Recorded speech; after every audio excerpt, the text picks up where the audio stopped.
La 15e session du comité de pilotage du projet régional de facilitation des transports du transit routier en Afrique de l'Ouest se tient à Ouagadougou. Les travaux permettront de faire le bilan de la phase 1 du programme d'action communautaire en matière d'infrastructure. L'objectif de ce programme est de faciliter le trafic routier entre les États membres. Alassane Zéo, Pinidie Nyanou et Eleonore Ouedraogo.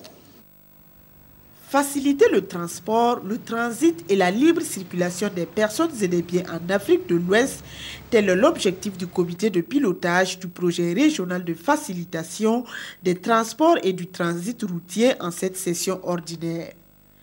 L'ambition est aussi de faire le bilan des activités de la phase 1 du programme d'action communautaire des infrastructures et du transport routier. Ces activités concernent le corridor Ghana-Burkina Faso-Mali. Le projet régional de facilitation de transport et de transit en Afrique de l'Ouest qui a été exécuté à travers 3 composantes. Les 2 premières composantes principales, c'est un volet infrastructure grâce auquel nous avons pu réaliser le tronçon Ouaga-Sacoincé en termes de renforcement de routes bitumées. Mais au niveau de la 2e composante, il y a un certain nombre de mesures de facilitation qui ont été mises en œuvre pour faciliter un peu le transit depuis le départ de Tema en passant par le Burkina et en partant au Mali. Pour ce faire, nous avons pu interconnecter les systèmes informatiques douaniers des 3 pays.